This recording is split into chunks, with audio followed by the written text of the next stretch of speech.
This is Maddie. What's up? Yeah.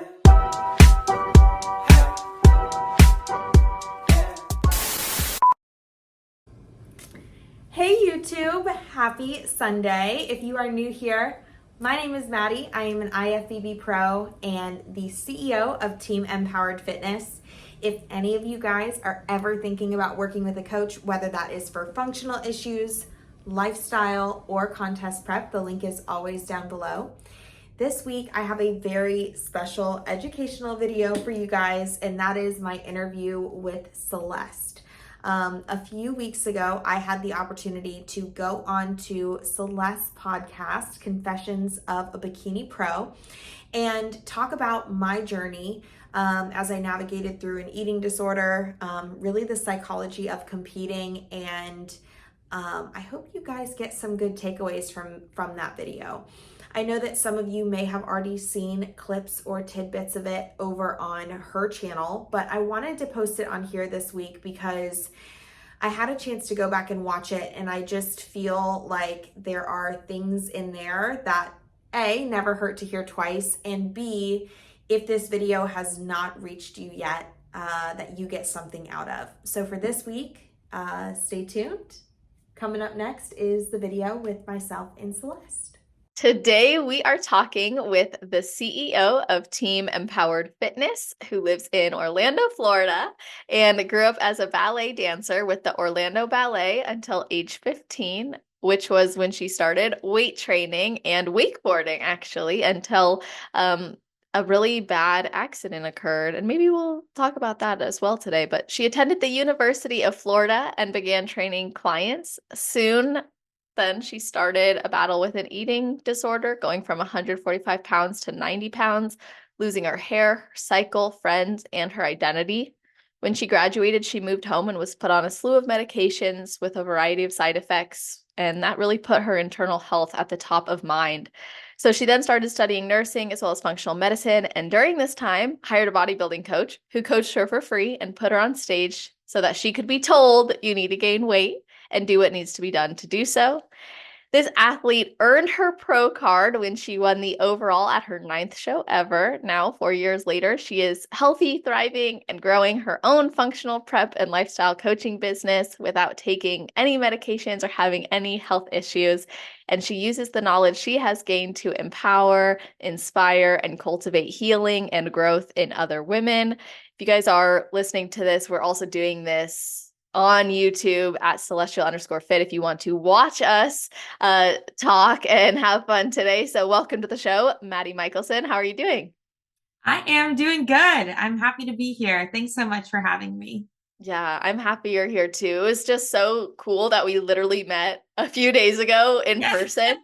And I'm like, oh my gosh, we are literally talking this week. And that was so special. It's nice to meet women in the industry, but it's especially nice when I already have gotten to meet you before we do these two. It's cool. For sure. Yeah, that was perfect timing for us. Yeah. So, I have to ask, what is something you do or think about or a ritual you have right before your heel hits the stage?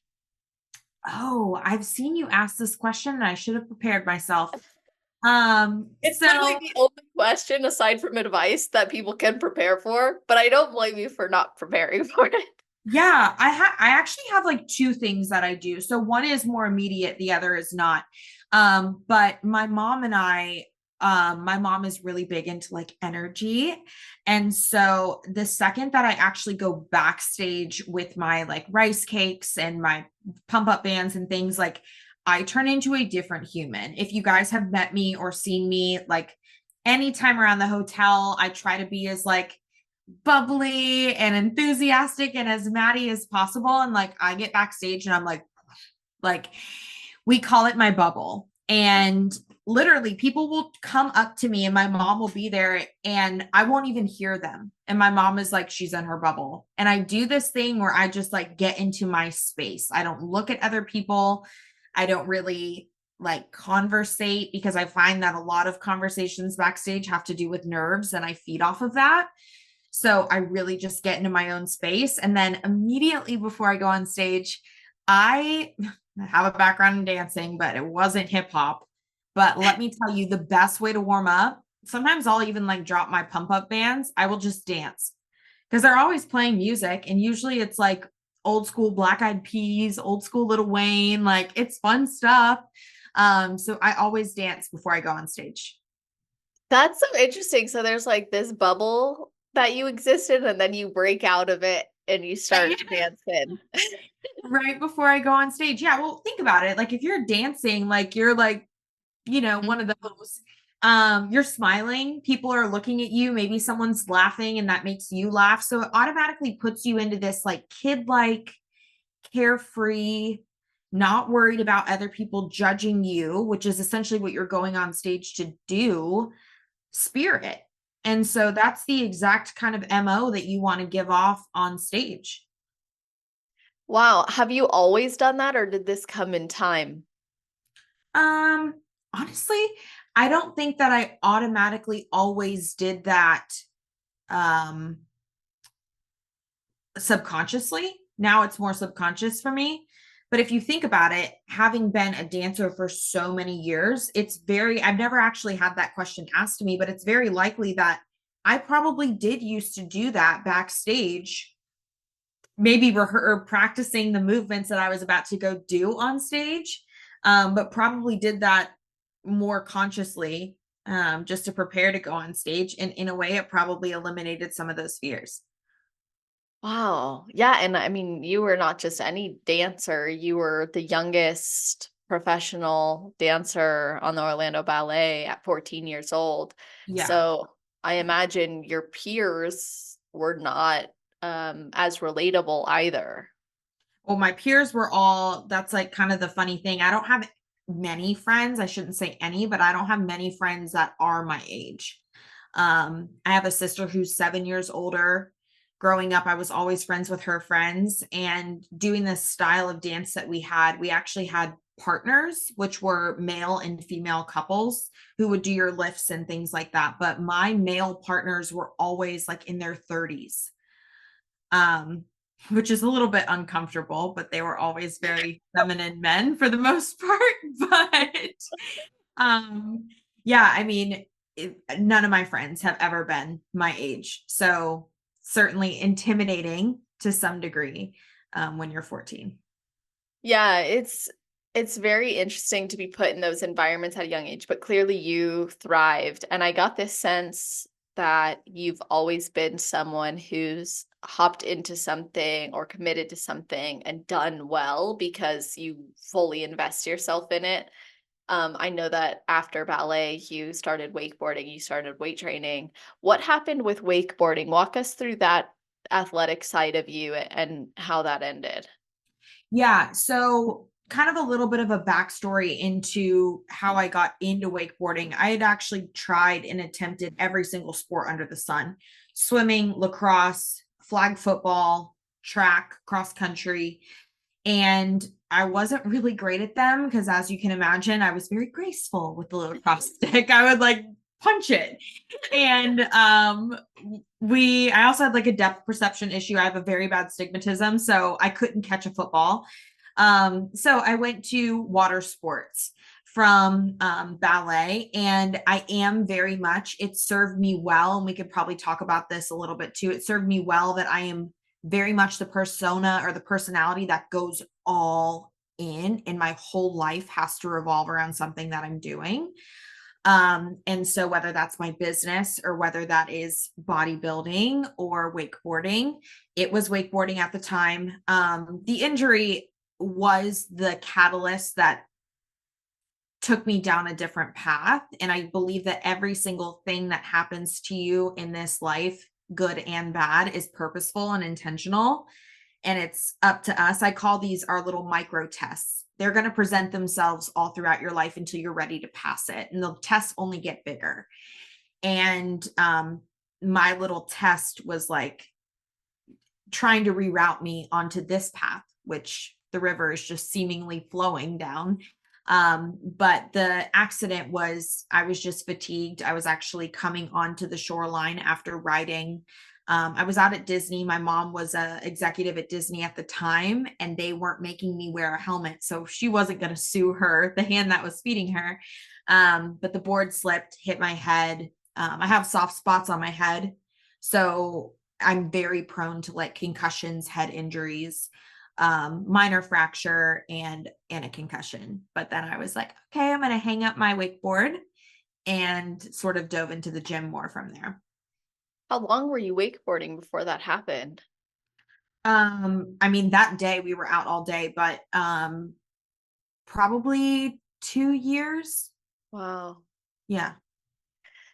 Yeah, that's so interesting that you went from trying out a bunch of different sports. You were a dancer and then you got onto the water sports, and that's a tragedy really to go through that because obviously it's made you more vulnerable. You said today are more susceptible to things today.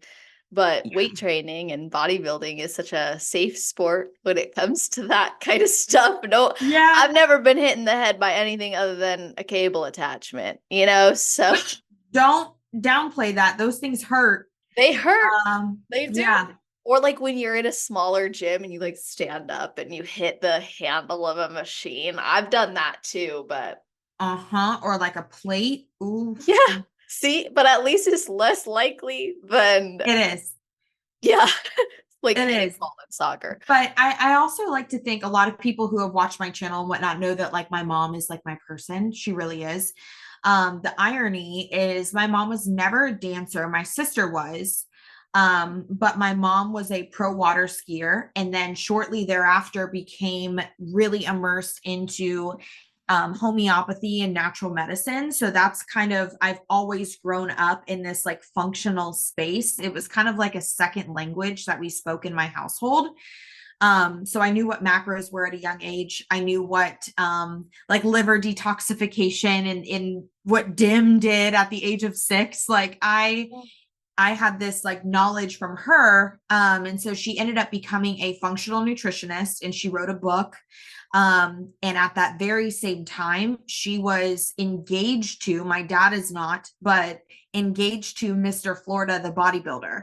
And so my mom was weight training and bodybuilding before bikini was even a thing. It was just female bodybuilders. And so I guess I've kind of followed her trajectory. I mean, pro water skier to bodybuilder, it just looks a little Yeah, bit different in today's day and age. that's so cute. Is she still into the sport of bodybuilding? You know, it's really funny because in talking a little bit about my story, you alluded to it in my intro about how my former coach had gotten me up on stage and kind of expanding upon that a little bit. The reasoning was I respect people of authority, right? So I was never necessarily gonna, I think, fully grasp, although I trusted him, I was never going to fully grasp onto his advice, which was like, you need to put on some size. I needed to hear it from like the judge. So of course the judge told me, you know, you've got a great stage presence, but you're significantly underweight. Take time off. Who was the And judge? Do you remember? don't remember, but I was actually going back at like 11 p.m. to get my exercise bands. And he's like, I wasn't even going for feedback. He's like, you have your bikini on? He's like, yeah, take your robe off. And I took my robe off. And he was like, that right there. He's like, that's what we call an elephant ear butt cheek. And it's like when it caves in. And he was like, you need to put on size. And so I harnessed that. That was kind of the catalyst to like, okay, I've got my mission now. That is my mission. And I totally diverted there. You had asked me a question. If your And mom's still into the sport. is my mom? Yes. So after that, my mom was like, oh gosh, because she was the one who said, you know, we've taken you now to psychologists and psychiatrists. No one could help me with my eating disorder because it was not from me feeling like I was fat or I was skinny. It was literally a control thing. I just took out and manifested my control issues on eating and training. And so at first, my mom was very much like, uh-oh, we just opened a can of worms. This was initially just supposed to be someone that Maddie trusted and could relinquish her control to and get healthy. And now she wants to do this competing thing. Right. But I think I've made it a priority to make my family very well versed very informed. I'm not that daughter or that family member that's like, oh, everything's great about the sport. I'm going to go do my cardio, talk to, like they know the good, the bad. And I bring them into the journey with me. And as my mom has sort of seen not only my development physically, but also I think mentally, I mean, she's so bought in. She knows the judging criteria now. I mean, she could practically backfill one of the judges, I feel like. That's awesome. How Yeah. cute. I think there's a lot of things that you just said I want to expand on with you. So, Sure.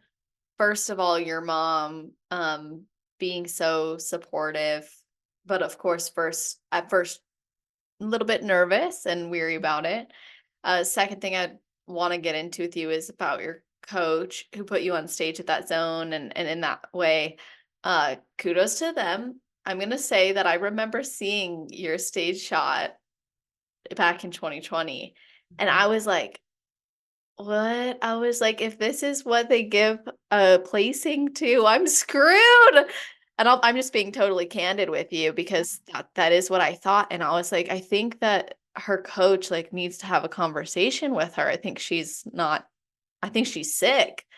Yeah. And but when I now learned your story over time, I realized like that coach was awesome for doing that because although it might have reflected poorly on him, he knew what you needed. And that actually speaks way more about his character and commitment, or I shouldn't say his, I'm not trying to say who your coach was, but like it's up to you if you share that. But that speaks more to their character than it does anything else. And I was like, I respect that a lot. And you've grown so much. I honestly didn't even know it was still you until then there was a transformation photo and I was like, oh, that's that girl. Like, that's crazy. That's so amazing. And I imagine putting your focus and control into bodybuilding. Some would say that's like disordered in itself. But what's interesting to me as a mental health professional is you were never actually diagnosed or maybe supported through that diagnosis because it wasn't coming from I want to change my body. And that's sad to hear because, well, it's actually probably a good thing too, because honestly, if you had been, you probably would have gone through a treatment route that would not have been as Well, that's impactful. just it. I was Yep. very much rebelling against the treatment that they were trying to give me because it didn't align with, I didn't want to go eat a burger and a milkshake. I Exactly. still wanted to train. I still wanted to feed my body. It was just a matter of feeding my body more and training less. But you touched on so many things there. And one of the things that I feel so passionate about, and I would love if I could just speak on it for a minute, Of is course. you had said how a lot of people can perceive bodybuilding as being the thing that sort of is the catalyst to disordered eating and disordered behaviors. And I want to also say that I am the first person that also believes that to be true in many ways. Now, there's a caveat to that. I did learn a lot of things from bodybuilding. I make this sound like I'm leaving the sport. I'm not leaving, but I did learn a lot of valuable things from bodybuilding. First and foremost, my coach started making me track my weight every day out of the week. And what that did was it really, really normalized that scale number. Because when you're only tracking your weight one day a week for your coach, it's like, what if you didn't poop that much? What if you stayed up and ate late or trained legs the day before? Like that one number has so much more weight and gravity. So I started to learn these tools, like this little self-check that I do every day, even to this day before I step on the scale. Because I also recognize that while I am healed from my disorder, you're never truly healed, right? Like I like to just say I'm in remission. And so I still need to make sure that I have these safeguards in place for myself. And one of those things is checking in with myself as an athlete, as a person, as Maddie, and how I perceive my progress and how do I feel before I even step on that scale. So the first thing was normalizing the scale. Bodybuilding taught me a tremendous amount about that. The coach that I was with at the time, now this did not serve me at one point, but while I was with him and healing from this, he helped me to see macros as like almost the if it fit your macros approach. I'm not a big fan of that. For many reasons. I'm a big fan of my clients and athletes fitting their macros, but doing so with autonomy and informed, an education around what really truly we want to be having in the diet. Now, with that being said, while I was healing, the if it fits your macros loosey goosey approach served me well because I could fit in a Pop-Tart. I could fit in a sugar cookie. In fact, that week leading up to that show, my very first show, because he put me on stage 7 days after signing on with him. I was eating 3, 4, 5 sugar cookies a day. Knew nothing about the quality of food, but it immediately normalized for me that a carb is a carb, a fat is a fat, and it's not, but I needed that to heal my relationship with food, to get over good foods versus bad foods. And of course, in time with more education, that got better. Now, I'm still talking. Stop me whenever you want. With that being said, recently, I would say in the last 6 or so months, I started having this new evolution internally where I was like, wow, bodybuilding taught me so much about, like, if you asked me how many calories I was eating today, I wouldn't even know. All I know is the macros. Right. I'm so removed from calories, I don't even care. But I started to realize how tracking was actually, like, I had advanced beyond that, if that makes sense. Like, I was like, oh my gosh, now I feel like tracking is almost creating this disordered behavior. And it helped me to realize that I had truly healed from my eating disorder. I was like, wow, now I'm seeing how disorders can come from this because I'm feeling wrapped up in it. I'm feeling deprived and nervous about going into Christmas and going into New Year's with 800 flex calories and room to certainly add in more fun things, but still feeling like that's going to take me away from my family.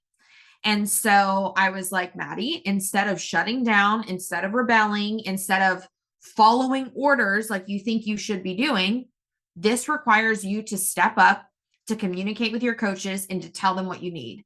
And in voicing to them what I needed, I was actually affirming for myself what I already knew, which is, Jamie, Greg, I actually trust myself. And so I need you guys to remove these flex calories. And I need you to bear in mind, we were in prep. I said, I need you to remove these flex calories. And I need 2 full untracked days, Christmas Eve and New Year's Day. I said, I trust myself. I'm not going to go balls to the wall. I'm not going to eat like an asshole, but I need that for myself. And sure enough, I actually did end up, shame on me, I did end up retroactively tracking. So when I got home after I finished all my meals, I went in and plugged things in, and I was nearly spot on with my macros. And it was just this like moment where I was like, okay, that was how you strike that balance. That was where you pointed out how if you didn't voice your concerns, this could have become toxic. And for that same reason, like my athletes too, they get completely untracked meals. They get that flexibility. They get vacations where maybe they're just taking pictures of their food instead of actually putting it into a tracking app. Because I'm cognizant and aware that there's a good side and a bad side to everything, including the sport. I appreciate you sharing both of those perspectives and experiences from what you've been through. And I think that what matters is intention. And even when I was speaking at the women's workshop, this topic came up about the scale, and then the topic came up about food. And the scale, I always recommend people consider other things outside of the number. So I love to hear that you have some sort of check-in system with yourself where you're looking at other things that you're proud of yourself for, or you're recognizing. And then the other thing is too, macros, that came up in discussion, and I was like, macros aren't the solution for disordered eating. Neither is a meal plan. Right. What makes something a problem is when it becomes an obsession, a fixation, and it takes away from your life. When it actually makes things more difficult in your life, that's when we need to be worried about it. Macros can be just as damaging, if sometimes not more damaging than a meal plan, because you do become so obsessed with the numbers that everything you look at is a number, and then you think I can never have something imperfectly unless it's that way. Yeah. But the same can be true for a meal plan. Like you said, the good versus bad food mentality can come of it. Sure. And Sure. that's why I'm like, it's so much more than food. Like when people come to me for the food relationship program, I'm like, they're like, well, do you care what I'm like? Should I be eating something? I'm like, I'm not going to tell you what to eat. I'm just going to think about why you're eating what you're eating. We're going to be focusing on those things because I think intention is more key than anything. And then you made the last point, which is when you recognize these red flags coming up, you came up with something to prevent them from actually being a problem. That's a Mhm. big deal because other people might be too afraid to have the courage to say, hey, this isn't going to work for me. Maybe the 800 flex calories works for somebody else. But for me, like I trust myself enough. And I actually think that's making it harder. That it's similar to like if I have someone telling me I need to have a refeed meal every week versus I can just know that it's fine if I do, it's fine if I don't. I'm more likely to be happier in the it's fine if I do, it's fine if I don't camp, especially in an improvement season. So I think when you can advocate for yourself and you know it works for you, when you give yourself the freedom to choose, you're more likely to choose what's best for you. For sure. And I think that that goes, with some barriers, right? Like sometimes we do think that we know what's best for us. And if you're not willing and open to understand the rationale behind your coach's protocol, which they should always be able to provide sound logic and rationale for, if you're not able to at least hear them out, which I did. Like I first asked, and I didn't include that, but I did first ask them, like, what was the intention behind the flex calories? And the intention actually wasn't to place a barrier or a constraint on me or to keep me in a box, but the intention behind those flex calories was actually to provide me with more flexibility. So in that context, my goal was the same as theirs. It was to have more flexibility. So when I feel discomfort as an athlete, I always press into that discomfort. And I do this in not just my athletic career, but in my whole life. If I'm dating a guy and I feel uncomfortable or some type of way about it, I continue forking away at that because usually there's something there. And in this case, it's not always bad. Like my realization, it it wasn't scary. It was that I was actually coming to this beautiful, you know, new tier where I could trust myself without the barriers of a macro. And you also touched on something too, and I want to go back to the scale because I actually had a client today check in with me, and she had talked about how, she had had some drinks this past weekend. Her boyfriend took her out on a surprise trip. She went and had wine and cheese and crackers, and then she went to a birthday party, and she said that she had tortilla chips and pork. And she's like, I'm sure they were salty. The scale's up. It's my fault. All these things. And I've worked with the coach that has been very much like, yep, it is your fault. Maybe next time you're going to button things back up. You would have been more accurate and diligent with tracking the wine and tracking the cheese. And within reason, it's like she's not in a prep. She's in the middle of her off season. And so I don't think she really expected this from me, but I sent her a whole video back about like, listen, you were more than X name, the athlete this weekend. You were the girlfriend. You were the best friend. And those are the identities. And I've talked about this in a few podcasts and on my channel. Those are the identities that take a back seat when we get, just like I have, so fixated on just being the bodybuilder. And if that means that the scale goes up or down a little bit, when you're checking in with yourself before you step on that scale, you're thinking about how filled your cup is because you spent time with the very people that are going to carry you through the season of when you're going to have to be X name only the bodybuilder. So who cares if the scale is up 2 pounds due to water retention, right? Because the identities that you were able to pour into this weekend way more valuable than having a stabilized weight. So that's why we check in with ourselves. And in the same vein, like, what if you had a ton of alcohol and then the scale goes down? That's not even an equivalent, like that. It's not a reward for good behavior. You just drank a bunch of alcohol, you're dehydrated. So sometimes the math just doesn't math either. Yep, that's right. If you get too fixated on the number, you'll be so happy when it goes down and so upset when it goes up, but you forget about the process that led to that or the reasoning. Like, Sure. if you're not happy with the efforts you're making, you're going to have a less positive response to whatever that result is. And I think the unfortunate thing is, and you experience this with your eating disorder, but you'll get positive reinforcement for what people see on the surface. And then they're not actually thinking about what's leading to that positive result. So, like, then you get rewarded for a negative process. This is huge. I mean, that's actually kind of the thing that furthered my eating disorder. Was I was a thicker girl going into college. I definitely had a lot of meat. I looked good, but I had a lot of thickums on me. And when I first started losing weight, it was a healthy. My pediatrician had even commented on it that I was getting healthier. And other girls in my sorority were making kind comments, and I truly did look good. I really, really did. And then it just got taken too far. In the same vein, as coaches, this is why we don't necessarily want to only focus on the athlete's physique.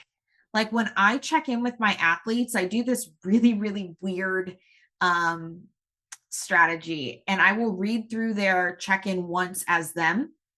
I'll go get coffee or a drink, or I'll read another check-in and I'll come back to it and read it as the coach. And the reason why I read it as them first is, like I said, it's more for that. I want to be immersed in their brain, in their multifaceted persona. That's more than just the athlete with a physique goal.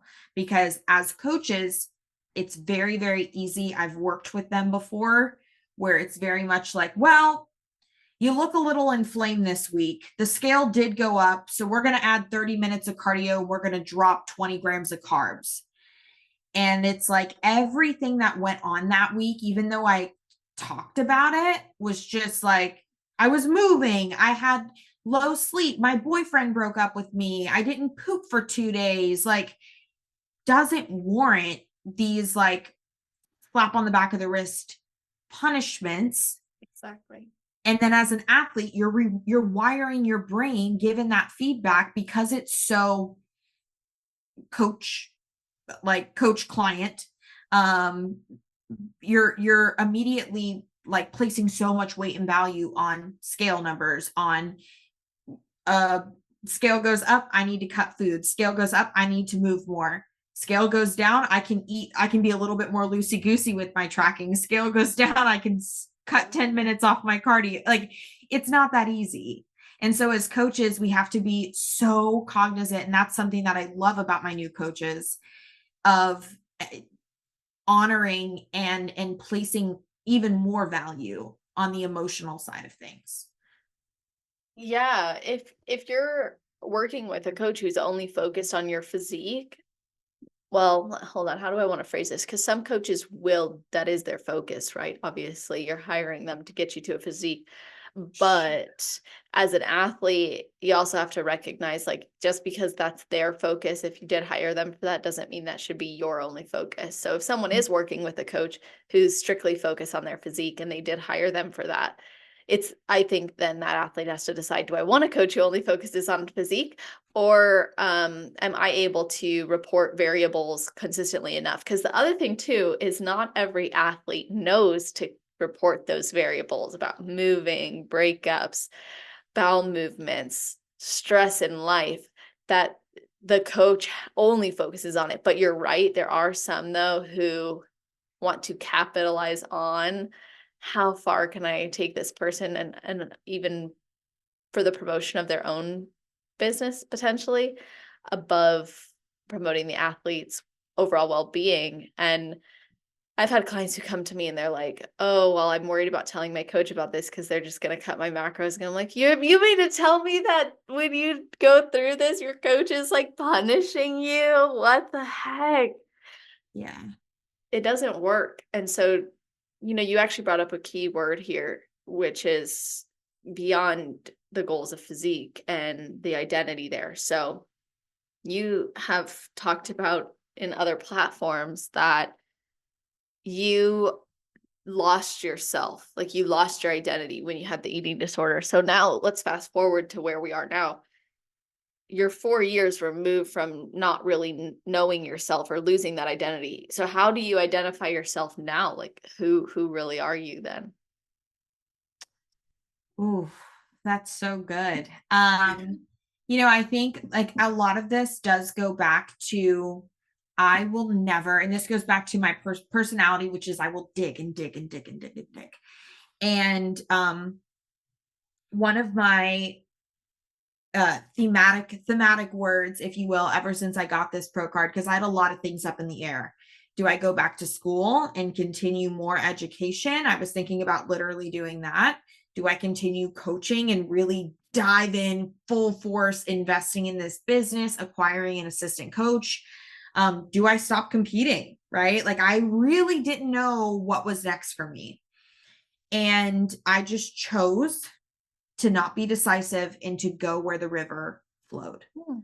And this does relate to my identity, but I really was, as you can see, based on what I'm saying right now, I was at this spot where my identity for a while had been basically just bodybuilder. In the past year and a half that I was in prep without a pause, I truly was isolated, bodybuilder only. I mean, I hung out with maybe 5 friends all year long. And not on multiple occasions, like truly spent an hour with 5 friends all year. And I was so isolated. Even my family was like, Maddie, you can't even come to an event without having a conversation about anything other than food or lifting or your show. And so in the period of taking, starting with new coaches and whatnot, I had to cultivate that identity. And I had to also not necessarily put pressure on identifying what that new identity was. And in not doing that, and instead in going where the river flowed, I think I'm more pointed in an identity now than I ever have been. And my identity is now very much, sure, rooted into bodybuilding, but truly rooted in being an ambassador of this sport and being as healthy inside and out, mentally, physically, hormonally, emotionally, than I've ever been. And it's been a byproduct of many things. It's been a byproduct of, my coaches really pushing me outside of my comfort zone to connect with other women in this sport, and me getting on many platforms and meeting so many incredible women. I was just in the wrong circle. It's been a byproduct of me saying, you know what, I'm this functional health coach, but I never really invested in my own functional health, so let me start getting some answers. And this is all stuff that's happened in the past, 2 years. And so, but let me start actually looking into my own health and wrestling with that. It's been a byproduct of me setting boundaries with work and investing in quiet time. And truly, like I said, being an ambassador of this sport is showing and embodying what it means to be healthy on all levels. And so that's really where my new identity is. Yeah, I'm not going to go into all the details of what we talked about before we hit record, but like you represent yourself in that way. And I think you promote yourself and the sport so positively that it's not, you can tell you're not clearly defined by one thing. So you're clearly passionate, you're clearly committed, you're clearly driven. Those are all great qualities and traits of you. but it's awesome that you freed yourself from an over attachment to something like a disordered eating pattern or like bodybuilding and Yeah. isolation, and you Well, and found I had to yourself. forgive myself too from attaching. I think that's such a huge thing. I think that so often, not only as athletes, but as men and women, it doesn't matter who you are, we fail to forgive ourselves for the areas where we may have fallen short. And like, mic drop, right? Like, I had anchored myself into being this like by the book bodybuilder for so long, um, that in order to get to a place of true forgiveness, I think I first had to explore why I did that. And the reason why I did that was because I actually had sort of coined the achievement in obtaining my pro card as being this like mark of me truly overcoming my eating disorder. So that's why I had to be so laser focused on that, because even though I had overcame the eating disorder, until I had that card in my hand, it wasn't official, right? Like, even though you may be a psych major, until you have your diploma, you may have graduated a year ago. You know, those diplomas take forever to get in the mail. You're not truly a graduate. And so that's kind of how I felt. And then it was once I got that pro card, I remember walking through this apartment door and thinking to myself, oh shit, why do I still want to compete now? And it was like, I got what I needed out of it. And so then I had to really explore for myself, forgive myself, because I've realized, oh, that's why you were so ingrained in it. And I don't regret being so ingrained in it, because I don't know that I would have made it this far that quickly had I not been that invested. But I now have that experience to be able to prevent my current athletes from going down that road when I see the behavior, because I was aware of it in myself.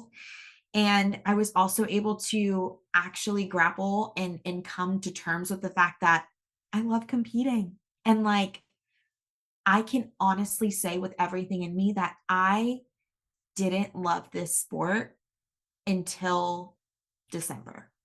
Hmm. I loved the grind because I thought I thrive. And this is a toxic trait. Everything in life doesn't need to be hard. And if it was hard, then I had perceived that as me thriving. So I loved the grind. But when I actually got on stage, I hated stage day. Absolutely hated it. But I had to keep going because remember what this pro card symbolized for me. And then it was once I got on stage in December with a completely different perspective, completely different mindset, completely different support system, and a whole new refreshed, just like no expectations, free, proud of myself, truly proud, and just excitement, that I was like, wait a second, I love this sport and I love what it stands for. And I love the opportunity that I have in this sport to, leverage the visibility that I've gotten and to leverage this community that I've built and to shed light on the beauty of this sport. And so that's kind of where the reshaping of my identity came this past December. I was kind of forced into it. Yeah, that's fascinating. Like the pro card symbolized something that you were working towards to heal from and get relief from. And because of that pursuit, you were actually so laser focused on it that it took you actually getting to that point to realize, like, okay, there's more to this that I like. But you couldn't necessarily experience that because you were gripping so tightly to what it would give you or what it represented, that until you had it, nothing else mattered because that was your symbol of success versus what was actually happening internally and within the community for you. Yeah, it's so funny because I only did one show with these new coaches, which is when I Mhm. turned pro. It was their first prepping me. Yeah. And before that, like I said, I was, I had, I was with one of those very much coach client, things. Yeah. And I remember I really was so laser focused that one of the things, looking back retroactively now, that I had completely just like eliminated out of my vocabulary, eliminated out of my mindset was gratitude. It was gratitude for the people around me who, even when I was ugly, even when I was not nice, when I was down, when I was shutting them out and not really giving those relationships any sort of miracle grow, if you will, um, they were still there for me. It was gratitude for them. It was gratitude for my own body and all that I was putting through it and being in alignment with my body.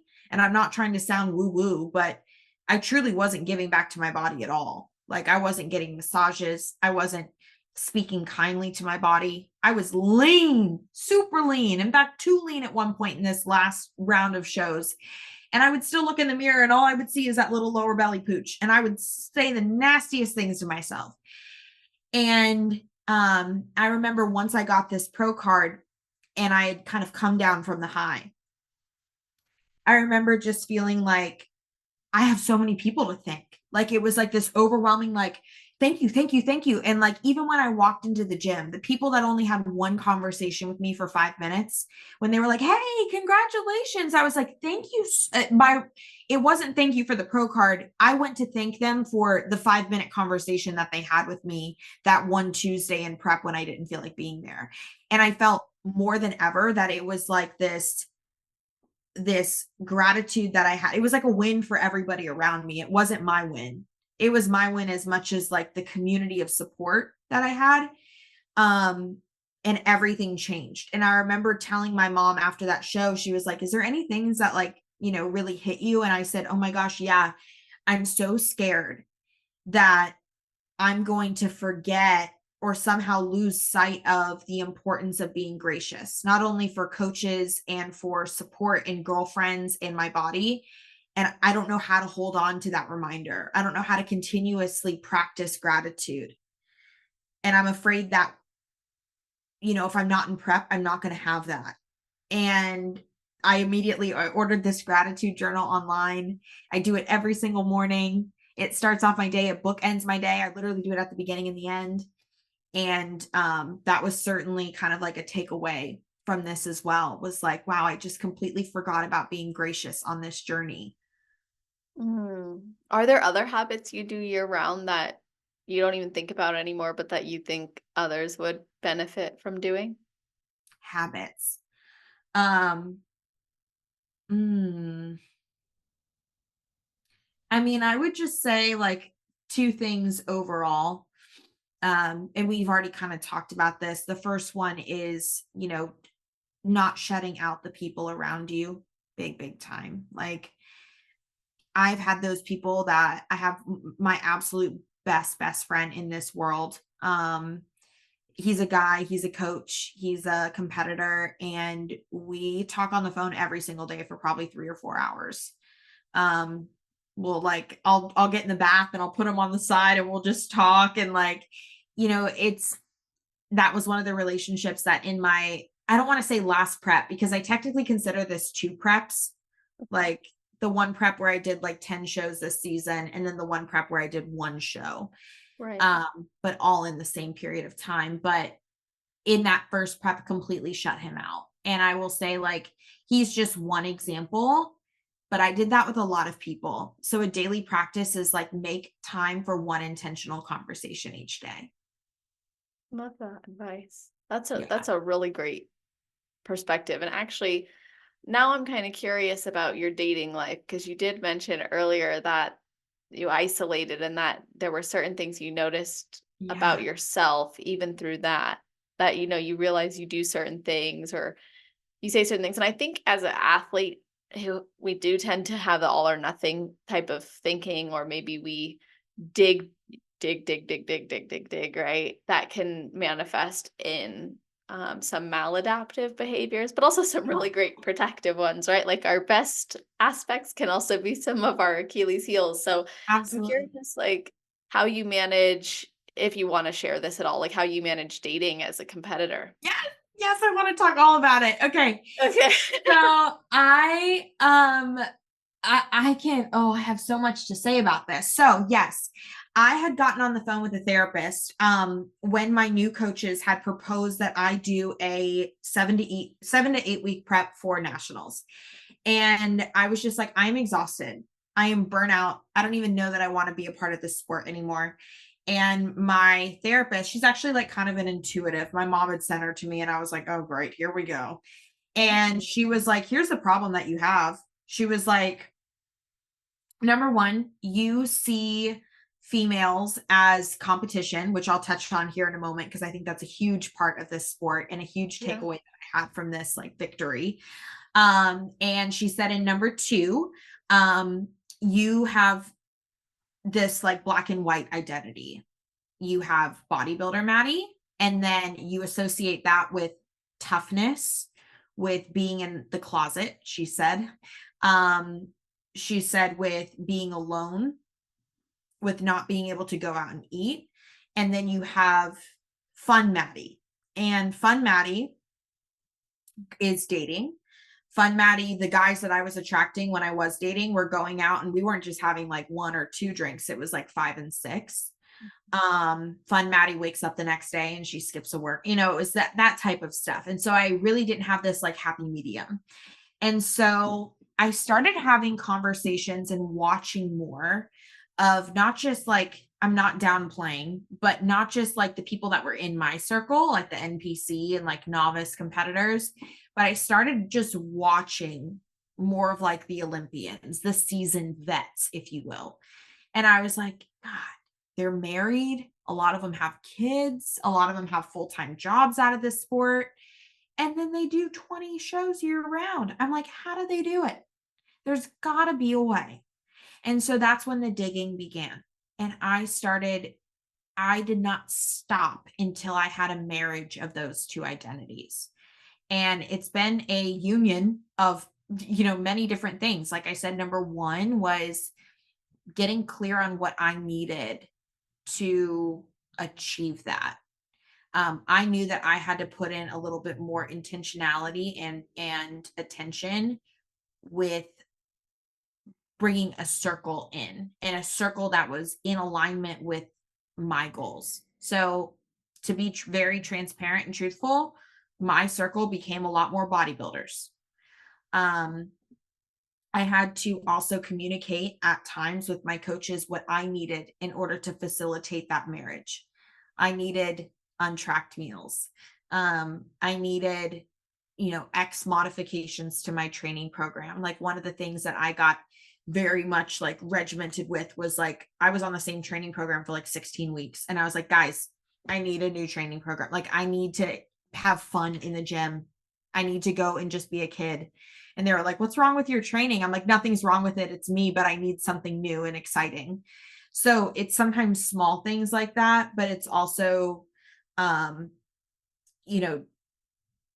making sure that you're doing things that are going to facilitate this union of identities, because it is possible to just be one person. It is possible to be a bodybuilder and to be a girlfriend and to be a friend. Now, with that being said, I really only like entertain new guys in the off season. I did like go on a date. Some guy DM'd me on Instagram in Texas after my competition, and he like flew here for New Year's, and he's a great person, don't get me wrong, but just not my person. And so, that ended very quickly. We dated for, I think, a relationship. Huh? Was it a relationship or was it just? I mean, it was full on official for 48 hours. Yes, ma'am. But then I was like, oh gosh, you're back in Texas. I'm here and I don't want to do this. Yeah. But yeah, I think that it is possible to date, but it's one of those things where it's like your belief that you can only be this fun person or this bodybuilder is also attracting the guy that identifies with either this fun person or you're going to attract the bodybuilder. So you have to first marry those two identities for yourself so you can attract that same type of balanced person.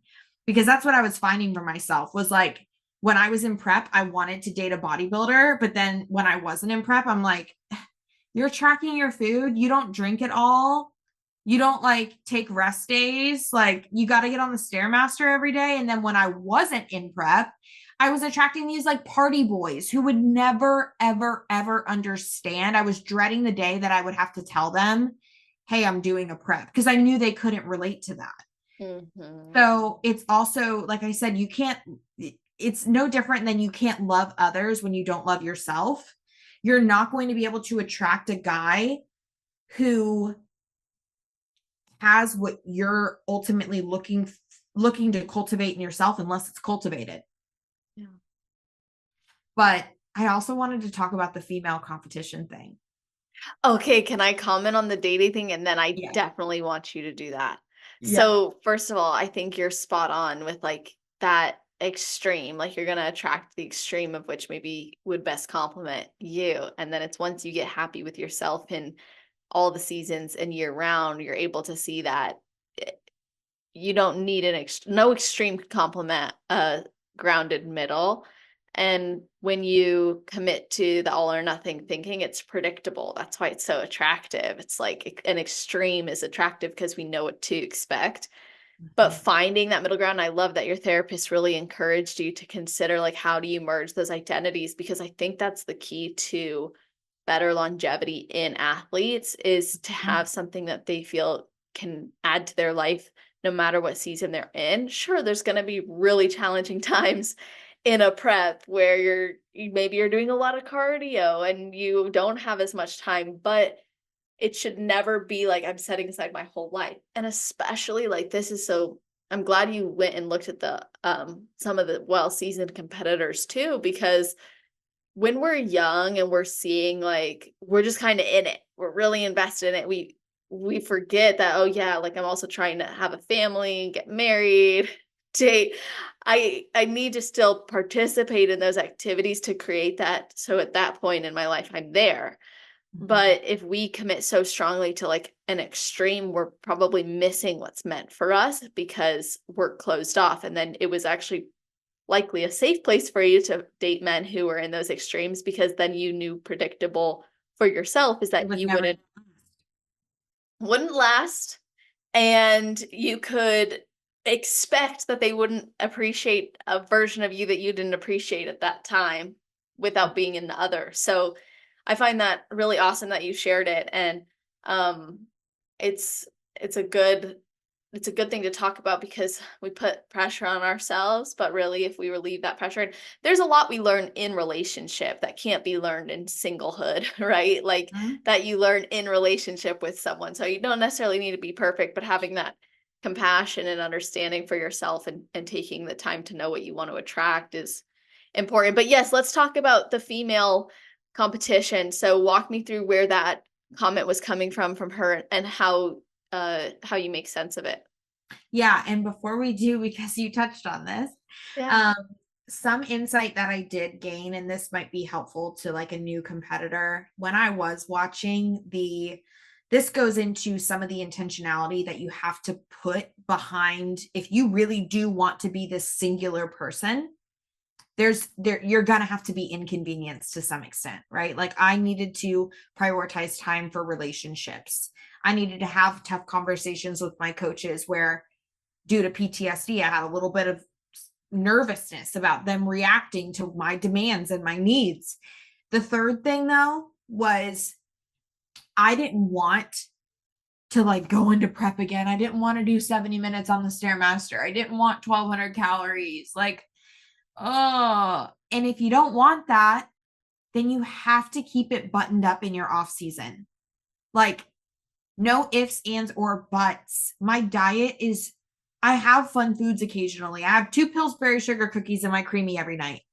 But other than that, it is so clean. I don't miss my steps.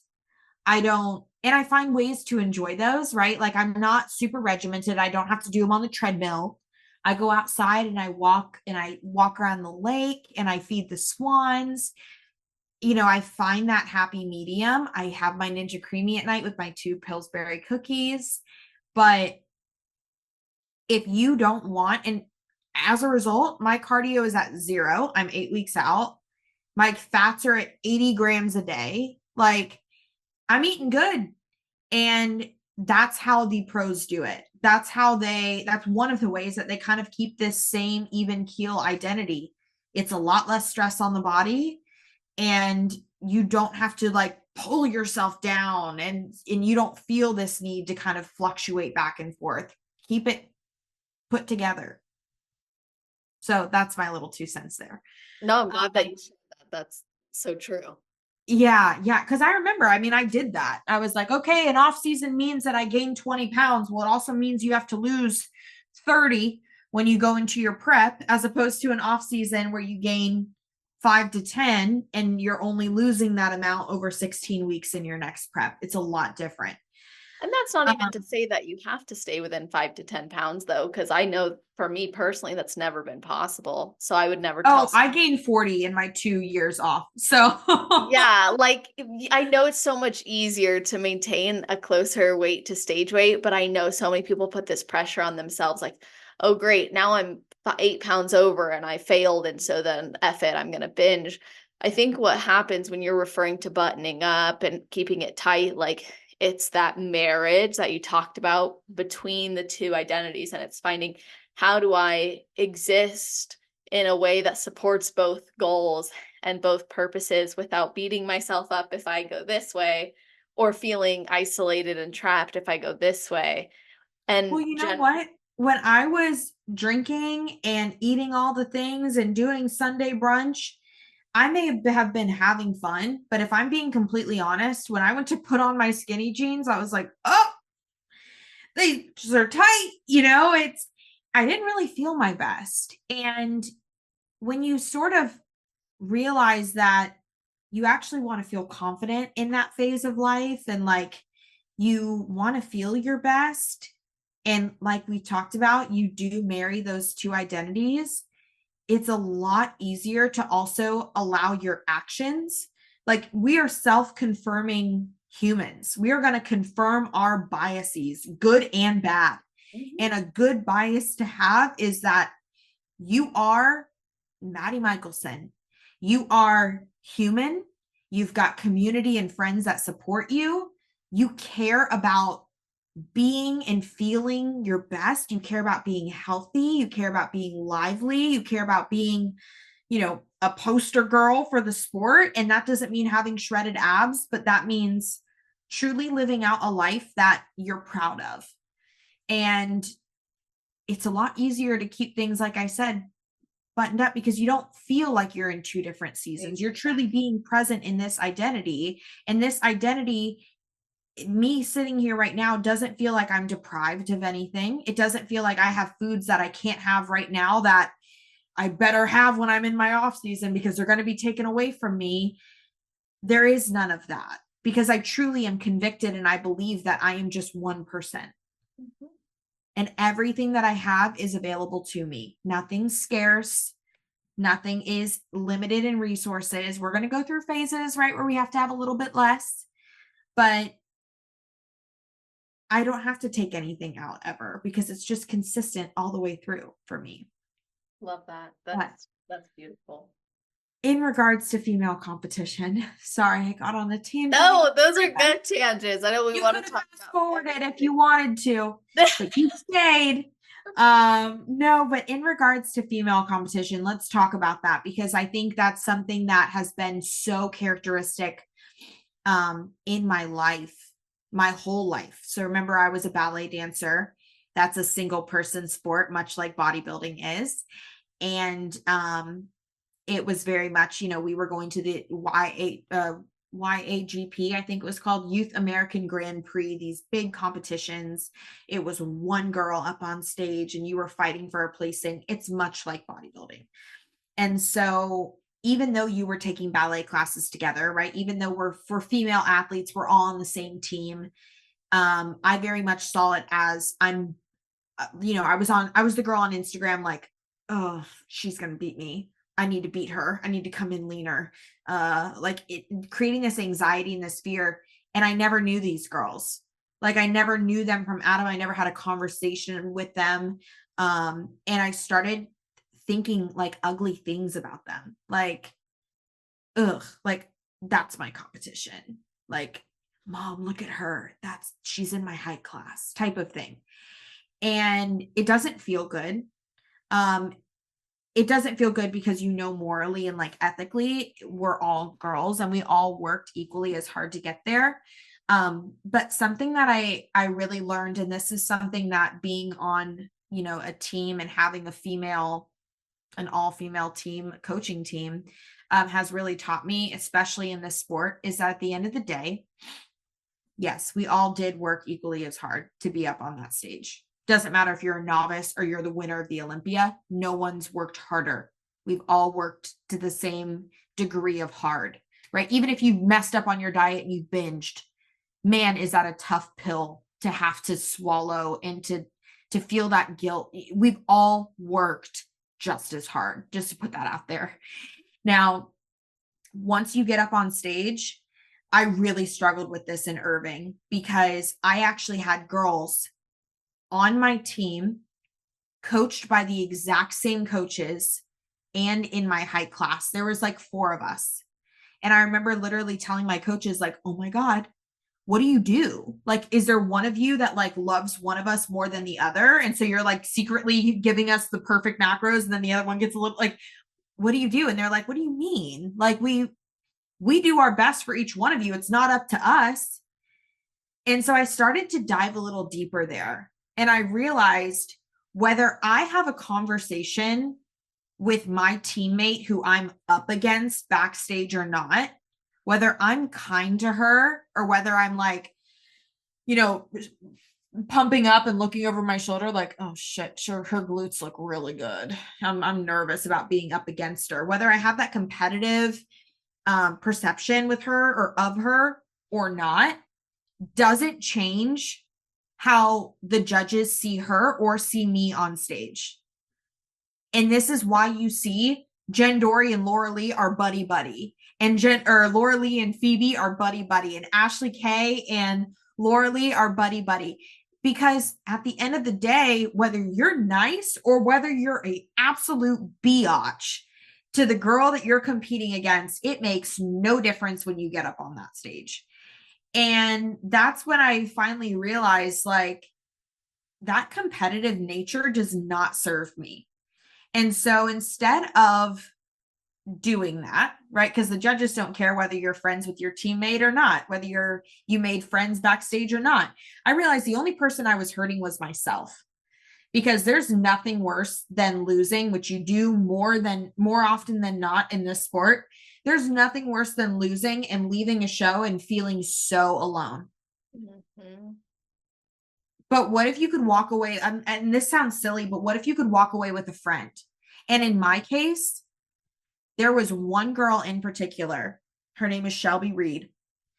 Uh-huh. And I was so nervous to go up against her. I was DMing my coaches about her all week. We were on the same team, same coaches. And I had she just won the overall at Sacramento Pro before going to nationals. And I was hell-bent and convinced. I'm like, I better not be in her height class. She actually just texted me. I was like, I better not be in her height class because she's going to win this whole thing. And at the show at first, I went in with that competitive mentality, and then I had that flip. And we became friends at the show. And we were backstage talking about fake boobs and all the things. And long story short, she's our new assistant coach. And she is, before she became our assistant coach, she bought a plane ticket. She lives in Arizona to come fly and see me during Valentine's Day before we even talked about working together. And so it's like this beautiful friendship that has came from something that could have never even came to fruition if I didn't see that, like, wow, we could share hurt together. We could share wins together. And one of the coolest things too was that when I had that win and the day for her like did not go as planned for many other reasons aside from winning or not, she celebrated me and she loved on me. And it almost made me feel this like internal sense of guilt because I'd always felt jealous of the girls that won. And instead, like, I had to realize that their winning was not a personal thing. It wasn't like they were trying to go up there. Oh, we're all trying to go up there and win. But it's not like they were trying to go up there and make me feel like I was a sore loser. So why should I be nasty towards them for something that they're not in control of, their win? It doesn't help anybody. So celebrate them, lift one another up, because this sport is so much better when you have girls to share with.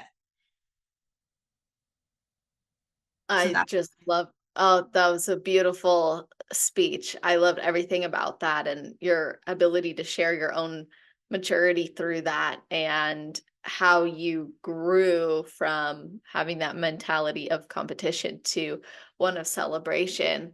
And that's something I learned throughout the sport because I used to, like, my very first show, I remember being backstage and I was like by myself. I'm like, I don't know what's going on. I don't know anybody. I didn't have a team. It was none of that. And then as I got further into the sport and connecting with the girls like at athlete meetings or backstage and then starting this podcast, it was like I started this podcast and I was like, I don't talk to anybody in my life because I was like running an online business and then I was like, I was going to school online. So I was like, well, this podcast will actually help my communication skills a lot more too. And then I started having these beautiful connections and friendships grow from it and through it. And it just like changed so much. And I think a lot of us who have an athletic background might go into it with that competitive spirit. Mm-hmm. Like, as a volleyball player, it was like, well, I want to fight for first string. Like, if someone takes first string over me, then like I have a personal issue with that because I'm supposed to be first string. I don't want to say any of this either and make anybody feel like they need to feel bad for wanting to win. Like, don't get me wrong. My personality profile, competitiveness is right up top, front and center. I will always want to win. You should always want to win too. It's how you're going to put your best foot forward. We're all kind of sick and twisted. It's why we do this sport. But at the same time, winning comes in many forms, and winning can mean simply making a new best friend. Yeah, exactly. It sounds more like what you're saying is want to win, but that doesn't mean you have to want to beat other people or see other people lose. Want to win, you don't want to beat them. Yeah. That's exactly what it's like. I feel like that also just adds so much more to your journey because you make lasting friendships and we're all going through it together. Like when there's drama or when there's something that happens or when we're confused about something or when we need a shoulder to lean on, it's like the girl who gets it, or you can call someone up who you've competed with or connected with and you can be like, you're doing this in your business. Like, can you show me what you've been doing? Or, hey, this happened to me. Is this normal? Or, oh my gosh, this happened and I have no one I can talk to about it. And I'm worried about being judged for it. Can I tell you? And then they can support you through it. Like if you isolate in a sport that's this small and that really crafted meaning among its community and outside of the community, there's not much you know about it. Yeah. Like you're really going to miss out on so much of the beauty of it. And also to speak to what you said at the very beginning, if someone is in their little bubble backstage, don't take it personally either. Yeah, this is true. If you see me backstage and I look like I'm a serial killer, that's why. Try it. You will not regret that. Get in your bubble, girlfriend. That's so funny. One of the best pieces of advice that I received, I don't even know who I received it from, but I think you do this maybe at the end of your podcast, but this is like, what's a good piece of advice for somebody? Yeah. When you're backstage, only look at all the girls from the neck up. That's good. Because I think I used to get in my head, my coaches, I need one of those it's easy, simple. What are those buttons? Those little red buttons. The Staples button. I need one of those that says it's not an ab competition, because all my coaches know. I don't know what it is. I'm like, oh, she's got abs. She's going to win. And I don't have abs like that. And I won shows. So don't think it's about abs. Like it's not the abs. But I know that a lot of girls do feel that way. And it's not just the abs, right? A lot of girls will look at their behind and they'll say, like, oh, they're going to win. I've had that happen with me because I've looked and they're not even in my division. Like, they're a Exactly. wellness girl or something. So it's like, don't look at their neck up. You're only going to get in your head. You can't change your conditioning in 30 minutes, anyways. So don't freak yourself out about it, right? It's like going in to get your blood drawn and getting there an hour early. No, pull up with 1 minute to spare. Get in, get out. Yeah. But don't look down. Yeah, I love that. That's it. That's really good advice. It kind of removes that mental turmoil you can fall into. And I think the only time, like, I used to compare backstage, and now the only time I look at people like neck down pretty much is if I'm checking their suit or their hair or their tan for them. Yeah. It's like, that's good. You're looking good. Or your hair, girl, it's sticking up all the way over here. Let's brush that out. But otherwise, like, yeah, I like that advice. And also what I learned too from that is sometimes I've been able to identify the overall winner backstage is just that clear. I'm like, yep, that's probably gonna be her. And then it happens. But then there's been times where I can see someone who looks really good and then it's like, it's not them, or they missed their class and you're like, where did that person go? What even happened to them? And so why waste your energy on that when you could just be like celebrating what you've accomplished? Sure. And don't even waste your energy on social media. I remember, I'll name names because I'm one of her, or I consider her one of my close friends now, but Allie V, who had a really epic season. Yes. She's a fantastic human inside and out. She's just a beautiful person, but I didn't know anything about her when I was going into junior nationals. And I remember telling my coach at the time, if I'm in her height class, I'm screwed. And she was set to be in my height class. And I remember freaking out. Like, I literally went into the show. I was like, yeah, this is stupid. I don't even know why I'm spending the money to do this. Got to the show. I got measured. I got measured in a higher height class I've never been in before. Wasn't even in her class. Right. And I freaked out over nothing. And so just because a girl has been in or not been in, and you think you're in the clear because you're not against, doesn't mean anything. I love that. Don't even go on social media. I used to, like, my very first show is like, let me look up X weeks out on like hashtag, when people would always hashtag like hashtag 3 weeks out or hashtag the show. Like, I used to do that. And now, like, that's like a red flag to me when it comes to like the mental state of an athlete. Is like, if they're doing that, it's a red flag, because I know that can only detract from the journey they're on, because instead of actually looking at the things that they can do better to improve their journey, or say, hey, this is a potential way I could sabotage myself, here's how I will address it, they're too busy spending energy on already confirming their bias that they're going to lose, confirming their bias that they're not good enough. Yeah, I would always tell people, especially during my last run of shows, well, we're going to do junior nats, and then we're going to do junior USAs, and then we're going to do junior USA, then junior nats, then we're going to do universe, and then we're going to go up to, and I had this whole plan, and I hadn't even gotten to the first show yet. And so already I was creating for myself the circumstance in which nothing was going to happen in my favor, which everything happened in my favor, even the losses. But I guess you could say my pro card wasn't going to happen at any of those shows. Yeah. You already created that story, and you were telling the narrative had already been set. Yeah, that's exactly right. Like, if I'm planning a show, like, I try not to say that then I'm going to do this show and then I'm going to do this one, because especially if it's a national show, it's like, let me just assume the best and then see how my body responds, or see what the feedback is, and then decide. Sure. So I want to go back to something that we had talked a little bit about, but let me see where I want to pick up specifically on that. Yeah. It's more so about your eating disorder that you had. Yeah.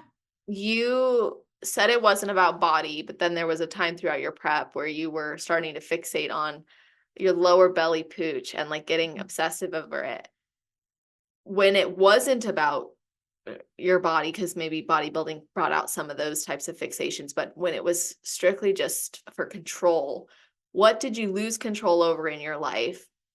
And how did it end up manifesting into disordered eating? Like, what did food and your approach to food look like before to then now?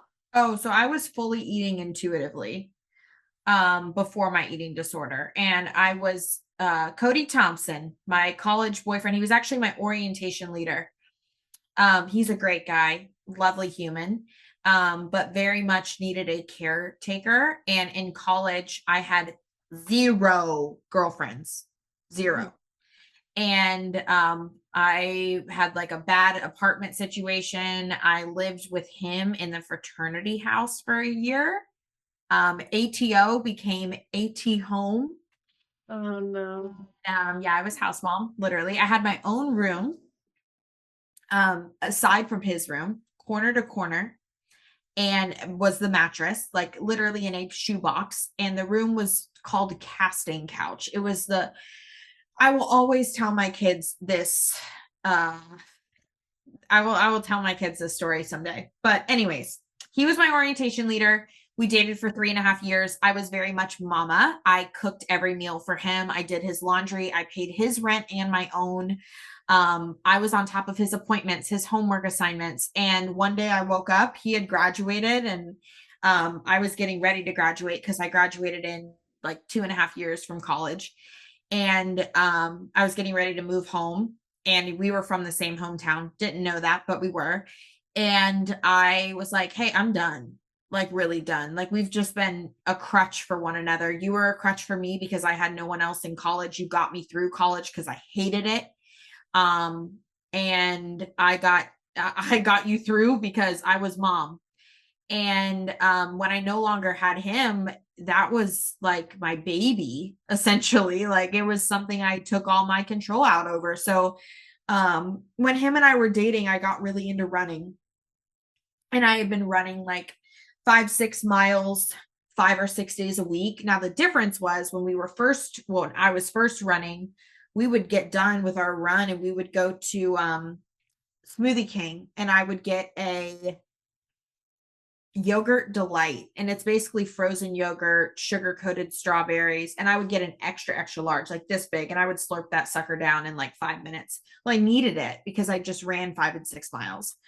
But then once I didn't have him, the yogurt delights went away. I no longer had a chauffeur for my scooter, so I couldn't go because I was afraid to ride it. Everyone rides scooters in Gainesville.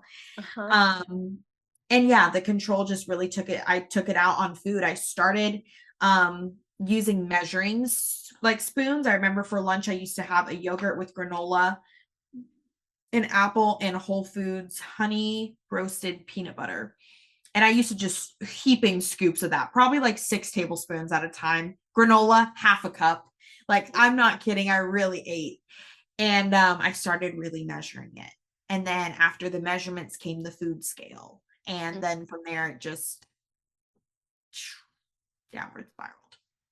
How do you classify it as different when you look at it from a mental or intentional standpoint from bodybuilding? Oh, yes. Well, I think it was a lot about, like I said, like, I'm big, especially in my coaching practice, on educating behind the why. Like, why are we adding carbs? What are carbs really doing to our bodies? Because I am a firm believer that anxiety in all forms, all anxiety is energy. So instead of allowing that energy to kind of paralyze us, right? And like, I don't want to eat more. I don't want to, like, measure out more rice or have that much, because now I knew the size of stuff, because I knew what a food scale was. I knew how to use it. So when I was being told to eat more, I knew that differential was a lot.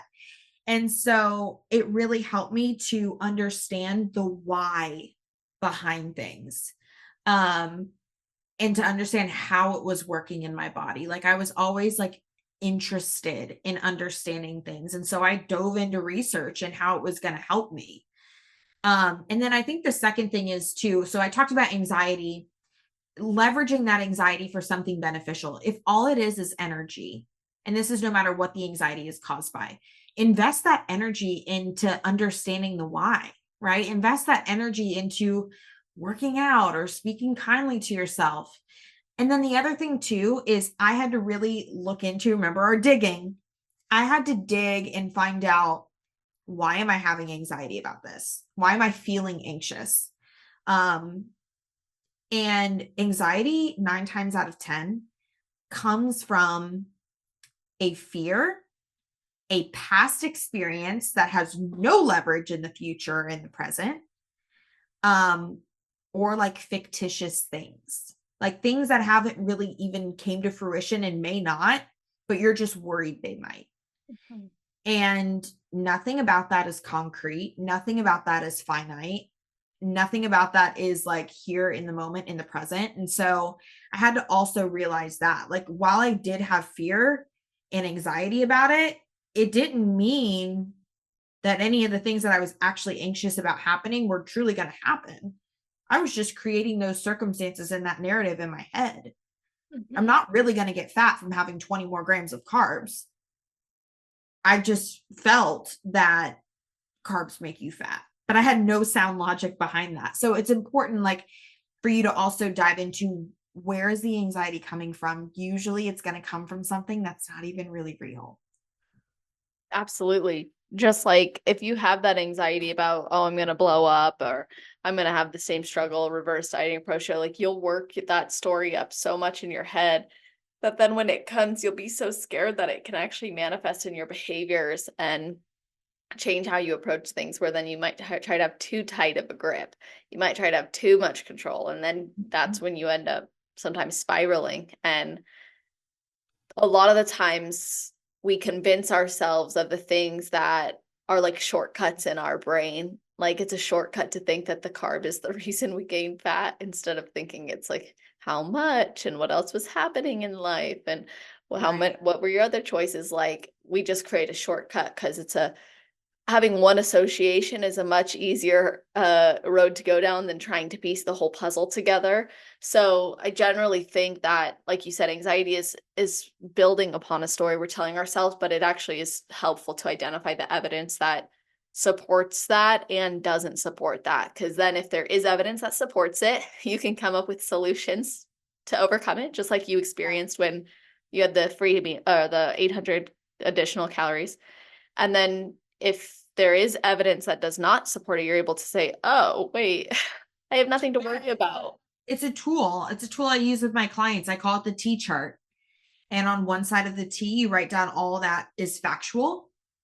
And on the other side, you write down all that is fictitious. And then you work your way through that.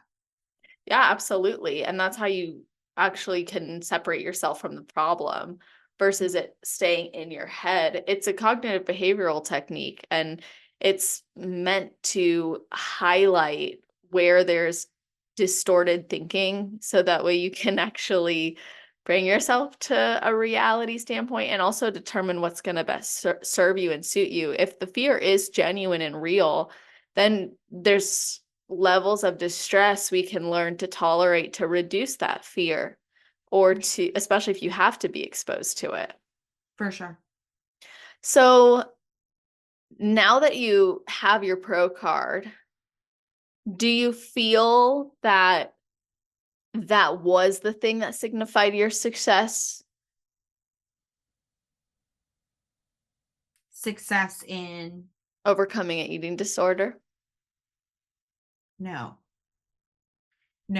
I think in my head, that was kind of like that's what I saw as signifying it. I knew all along that I was going to get that pro card, and outside of 48 hours, I was going to be like, okay, now what's next? Because that's how I'm wired.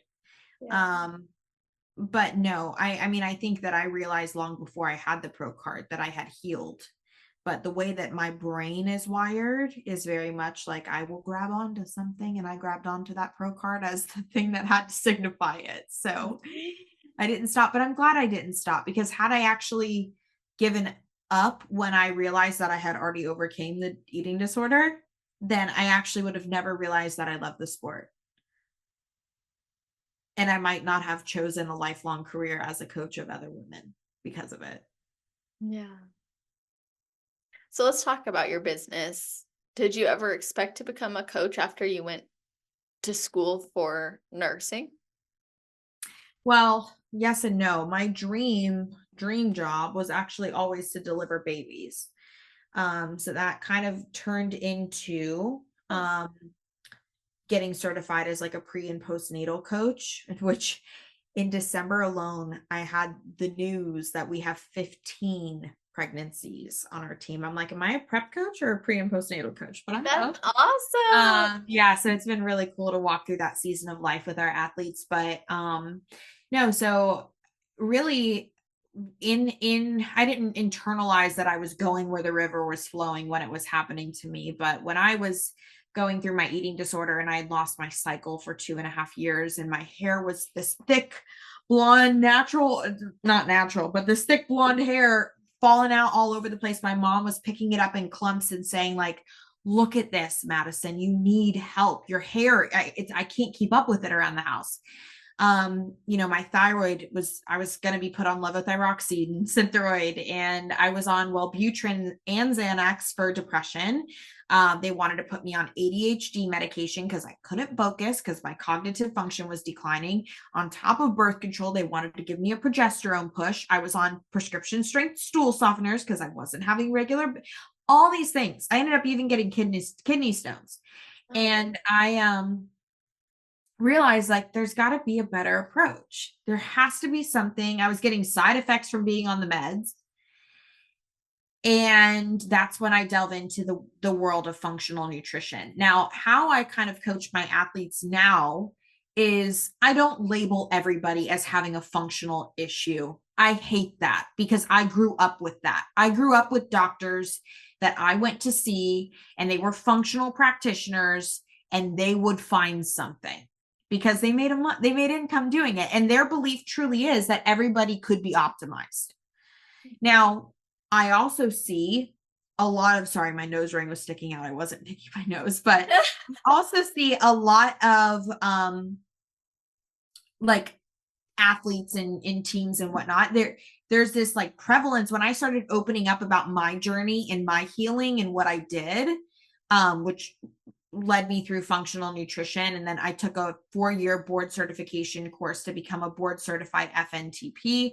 A lot of athletes started coming to me and they're like, hey, I have gut issues, or I was on a meal plan and now I have these food intolerances, or girl, I haven't got a period in 3 years, or girl, they want to put me on thyroid meds now because my thyroid's downregulated. I'm like, this sport, if you don't have a functional background, I see a lot of coaches run girls into the ground because they kind of go in with that they either don't know what they don't know, right? So they're doing the best that they can do, but they're not taking the right precautions and safeguarding their athletes. Or B, they are really focused on, this athlete has so much potential, I'm going to get him to the stage at whatever cost. This athlete's going to go for it. And we kind of forget about the fact that we still want to be a woman and feel like a woman and be healthy on the other side. And so I was like, man, I really could help other people with this because of what I've been through, like very much using my pain, if you will, as my purpose. And so I acquired 2 functional doctors on my team. We have 2 registered dietitians who work with competitors. And we have now taken girls to the stage, through the stage, beyond the stage, through seasons of life, pregnancy, going into preps again, menopause, prepping, just all the things. And they're feeling their best, and they're off medications if they want to be. And, if they need HRT, like we even have a clinic. So it's one of those things where if they don't want to go on it, we don't have to put them on it. Like, it's just being able to empower these women in such a way where they can truly learn so much about their internal body, and they can actually, my main mission is to promote longevity in this sport. And I see so many athletes, especially the ones that you'll see, like, mark my words, look at some of those athletes that you're like, damn, she looks good.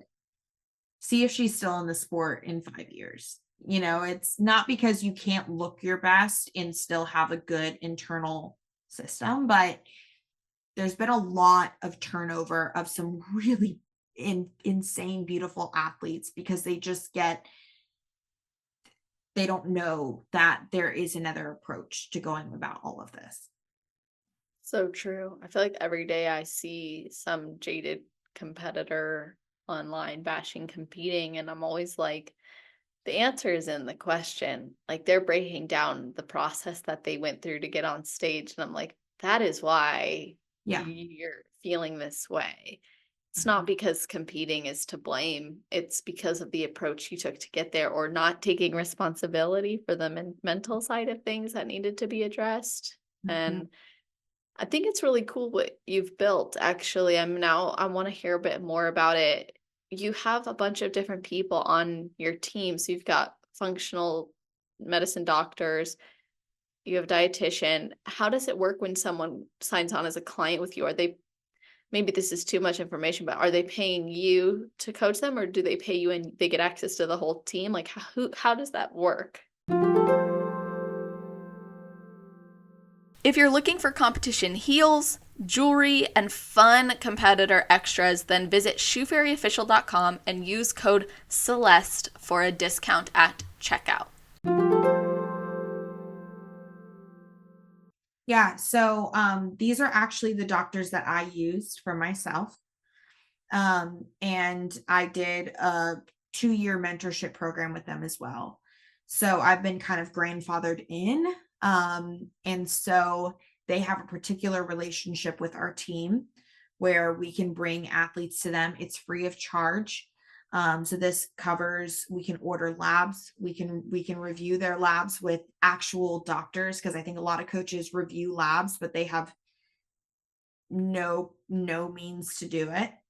And that's when things can kind of get dicey. Like, I don't even look at my clients' labs. I bring my labs into my doctors as case studies. But to answer your question, my athletes always work directly with me. So I'm their coach. I'm the one that they get to see and speak to, and I'm doing all of the prep protocols. But, if we have functional things that come up, or we just want to do, precautionary preventative things, we can leverage them as well. So they do all of our supplement protocols. All of our athletes get a mock example meal plan when they first onboard with us. That's based off of their favorite foods, when they like to eat, how often they like to eat, allergies, and it's just a skeleton that they can follow if they want to. But that's created by our registered dietitians in the spirit of being legal. And yeah, they work with me. So I do all of the show selection with them, and suit selection, and hair and tan and makeup and posing, and they get access to our app and our workouts and check-ins and all the nitty-gritty. But they're also going to have that functional support too. Wow, that's really interesting. So you've partnered with those professionals so then you can provide those services to the clients. Yeah. Nice. And to do so at cost, because cost being free, because 9 times out of 10, a lot of things are outsourced, and I know that it's a huge financial burden. I outsourced, stuff for the longest time, and it's $600 sometimes just for the medication in the labs, or the labs alone. Right. Yeah, that's why I was wondering. I'm like, how are you making money? Yeah. Well, So it sounds like it's relationship. yeah. That's awesome. So you've developed a relationship with them. So then when clients hire you, they're essentially hiring your team too. Yeah. And you're paying, or you've worked out something with your team. Yeah. Nice. That's really cool. I like that model. Thank you. You're welcome. Yeah, it's not usual. So it's cool that you have that. So you launched your coaching business. That was essentially like, you did go to school, and your original goal was to become you wanted to deliver babies, and then now you're here and you're coaching, and you also provide so much education on YouTube and Instagram. How much does your own education play a role in the work that you do? The functional knowledge. So like what you went to school for and everything. Not my schooling at all. But the functional knowledge, the board certification, I did a DNP, and then I did a FNTP, functional nutritional therapy practitioner program. And then I did A4M, which is like typically only medical professionals can get into that. But there's a hormone program, there's a peptide program, there's a weight loss program. But I actually worked at an HRT clinic for 2 years. So I was kind of grandfathered in there as well. So it's really those certs. They were years and years long, but those certs that I think helped me the most. And then experience, nothing speaks more than working actually one-on-one with the clients. So true. Totally understand that. You can read a book and then you can sit in a counseling room with someone and be like, way different. well, let me see. Let me teach you about this theory. That's certainly not how it ever goes. Yeah, I bet. Yes, I understand that. And I respect that. I think getting education, honoring those who have education is awesome. And highlighting your education is super cool because you've obviously spent a lot of time in it and also you're experienced. Something I did want to harness your education and experience for is what you think some of the biggest things people miss focusing on that would actually make them more successful as a competitor if they did. Number one thing, gut issues, bloating, distension, digestive issues. 90% of your hormones are synthesized in your gut. So if you've got a gut imbalance, if foods don't sit well with you, if you've got the girly probs where you don't poop for 4 days, you likely have a hormonal imbalance. So that just means that your thyroid is probably suffering a little bit. Your sex hormones are probably suffering a little bit. And if those aren't optimized, you're just going to have to push harder. How do you optimize someone's gut health or even identify that there's a problem? That's a great question. So I actually start with a very much less is more approach. I have girls who are like, I want a GI map right now. And I'm like, let's just spend 4 weeks going through your diet. Let's just spend 4 weeks assessing stress. Like I said, I'm not somebody who's like, where's your functional issue? Right? I like to first see like, what can we just do with what we have? When I have a client who comes to me with a clear hormonal, or they're hell-bent and convinced that they have a hormonal imbalance, I'm like, let's just spend 6 weeks doing what I call a DNC, like a dusting and a cleaning. Let's just clean the slate. Let's get stress managed. Let's get on a solid meal timing routine. Let's get macros distributed evenly. Let's change the distribution of your macros. Let's reduce cardio, whatever it may be. And let's start to build some momentum here, and then we'll check labs, because the labs that we get back right now, you're not going to be happy with them. But there's a lot that you can do. Remember, this is functional nutrition. Functional nutrition is not giving somebody a slew of supplements and probiotics and making them spend money out the wazoo to have a problem that they could halfway solve just by focusing on the basics. Are some of those basics, like when you say macro distribution and meal timing, are you talking about like consistently eating at the same time and how people are combining their foods? Yeah. I mean, functional nutrition is obviously not something that you can like put you can define it, but a lot of it has to do with, 90% of people are consuming, and this, I hate to even say this because it makes it seem very much like a blanket thing. Yeah. But I'll go through people's diets, and they start their day with an Alani Nu energy drink and a protein bar, and then they get done with the gym and they're going to have, a Fairlife protein shake and a box of Apple Jacks. And then at dinner, they're having a box of Easy Mac, or a thing of Easy Protein Mac, right? Muscle Mac. And then they're going to have some ground turkey mixed in there. And then before bed, they're going to have a package of oatmeal with sugar-free maple syrup. And like, that's kind of goes back to an approach that I once took. It was very much if it fits your macros, but 90% of those things were inflaming my gut. 90% of those things, my body was not breaking down as efficiently as it could. Just more whole food sources. Doesn't mean you can't have your oatmeal with your maple syrup, but eat some real maple syrup, like things like Totally. that. Yeah, I think it's also interesting approach when you're talking about maybe a diet that requires some level of restriction. And I'm not talking about restriction in like a negative sense. I'm talking about if you're cutting for a show, then it can be more appealing to incorporate foods that are like the low carb, the low fat, the sugar free. But how does that actually work against competitors if done to an extreme? Well, I think a lot of that just has to do with the body's inability to break those things down. Like a general rule of thumb is like, if you can't pronounce it, you should not be having it in a prep. Even things like a lot of times girls will still have like whey protein, and the body really, really struggles to break that down. Now, I will say when your gut is healed, a lot of girls will suffer from what we call leaky gut.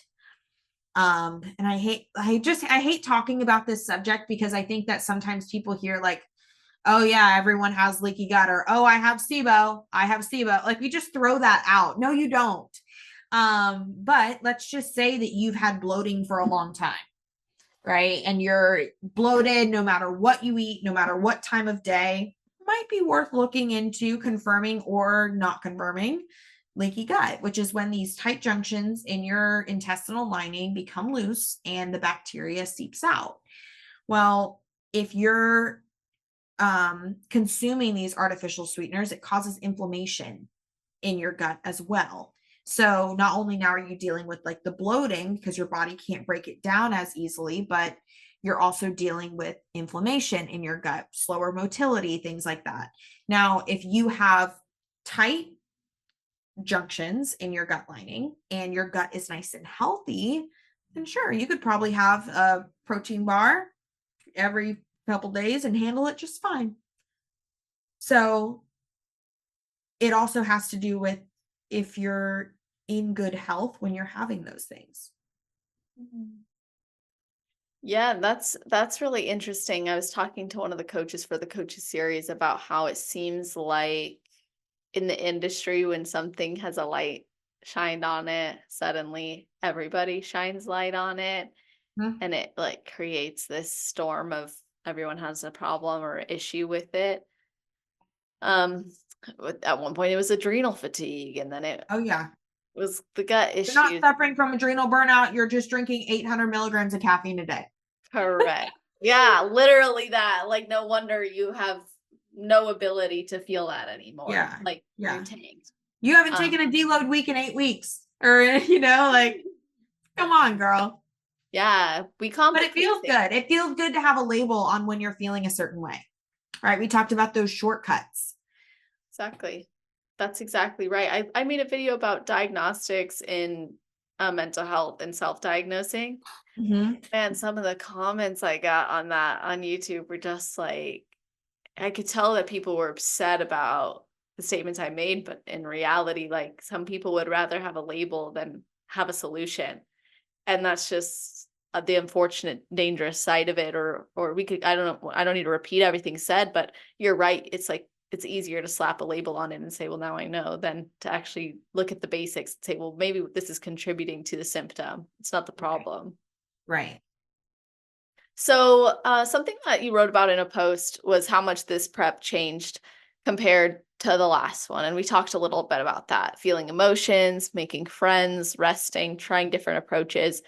Why do you think those things made a difference in you becoming an IFBB pro, and how do you intend to apply them in your pro career? Well, I think I kind of touched on how I think they made a difference in me becoming an IFBB pro. It was like, I realized that this didn't need to be hard. I didn't need to suffer to get there. I didn't need to suffer in isolation. I didn't need to punish my body. I didn't need to feel like I was wearing two different identities. And in furthering, in my IFBB career, I think it's more so just about like, okay, now that I've had these lessons, now it's not no longer the dress rehearsal. That's what the pro card was. Now it's, I get to be, I'm not going to lie, getting my pro card and winning that overall, it put a magnifying glass in many ways on me. And I see that as a beautiful opportunity, like I said, to share my story. Like one of the things that I'm humbled and so grateful to receive as a DM from people all the time is like, wow, I just appreciate your transparency. And if you're watching this, like I really want people to know that I will never be anything but absolutely real, always. And I want that to be so heard and so seen in and through my content, is that like Maddie is Maddie. Like you see her in person, she's the exact same person that she is on YouTube. Definitely. That authenticity is so important because I'm sure you can attest to the fact that you can meet people who actually are very different in person than you expect them to be based on their online personality. And that's a that's why they say don't meet your heroes, right? But it's nice when you can actually be who people expect you to be. Yeah. And there's no surprises there. And I agree, like your realness is one of your greatest attributes. You're able to bring that and show people that's okay to talk about the things that, hey, it's not easy to admit that at one point you were having a competitive mindset with other women, or that you got in a relationship that was like your control mechanism. And none of those things are necessarily always the glamorous thing to share, but out of respect to the athlete you are today, you recognize that that was part of you becoming who you are. Yeah. Yeah. Well, and to this day, I tell girls on discovery calls, I will never take someone on if I haven't either been through the fire already, or if I haven't coached someone through that very fire. And I will gladly refer them out to another qualified coach.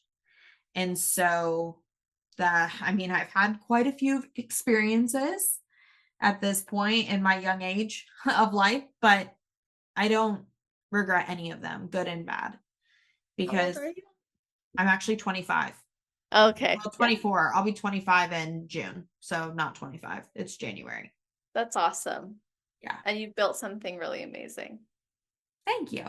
You're welcome. Yeah, it's awesome. I remember like growing in my business and everything, I started with that mentality too. Like, I won't take on anybody that I haven't been able to work through that. And then as I got more educated and more experienced, it was like, wow, like I can help even more people. But when you set that boundary, it also is like very good because it's protecting them and yourself. For sure.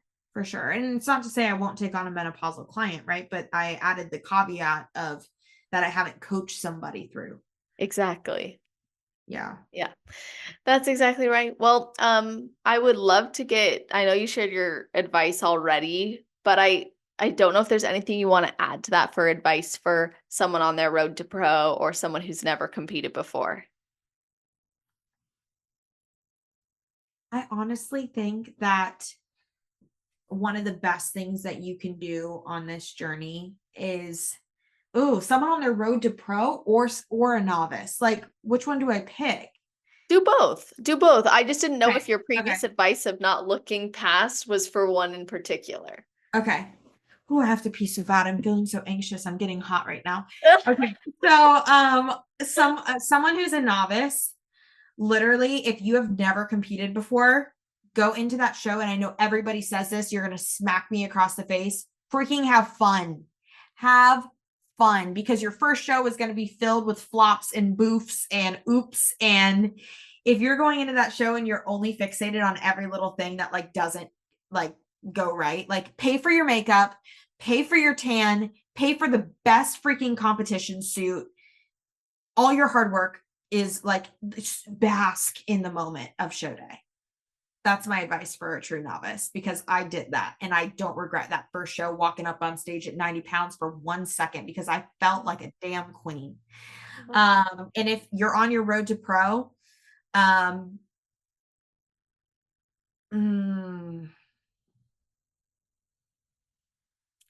don't forget to be grateful, because you're going to have highs, you're going to have lows, and gratitude does not just mean being grateful for the people around you, but don't forget to be grateful for that one vessel that you have that you never get to trade.